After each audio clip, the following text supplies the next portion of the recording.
80 years have passed since the establishment of the Bretton Woods institutions. Among them, the International Monetary Fund and the World Bank.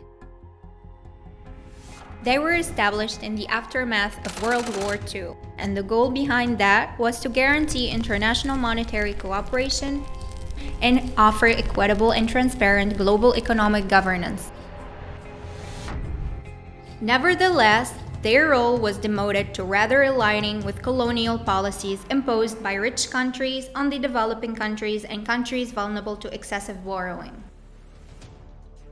As you would expect, these imposed policies are unjust conditions that burden the heavily indebted countries with serious repercussions affecting access to education, healthcare, social security, and further disregard to gender inequality and sustainable development goals. The International Monetary Fund is a powerful gatekeeper for financing and debt relief, and sets the macroeconomic parameters and incentives for governments on how to deal with a critical external debt situation. At the center of this are the IMF's debt sustainability analysis. With a de facto monopoly on these analyses comes a huge responsibility that the IMF does not meet. Debt sustainability analyses are not just technical documents, but deeply political and relevant for CSOs, as the results will have an impact on the government's policies and decisions and the social and economic rights of a country's citizens. As there is no global legal framework to deal with debt, the IMF has a central role in this. This is why we must keep an eye on them.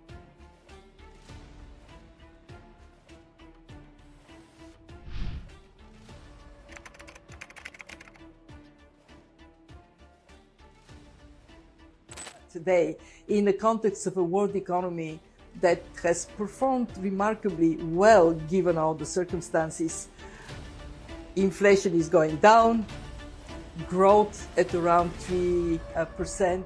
IMF growth forecasting always shows that economies are doing well. They claim that if countries implement their programs, the growth will increase, but in reality, it is deteriorating. This is because IMF growth forecasting is always rosy.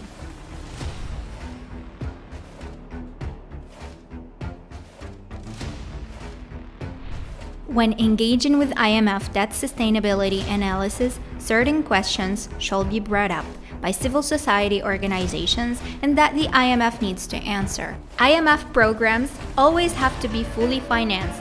What does the IMF expect financing needs to be? What is the assumption as to how those financing needs will be met?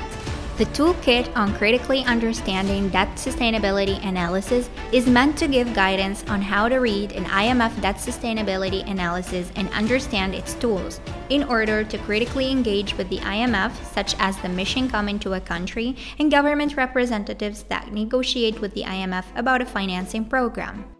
If you still have questions on DSA tools and how CSOs can actively engage in this process, kindly take a look at these two publications.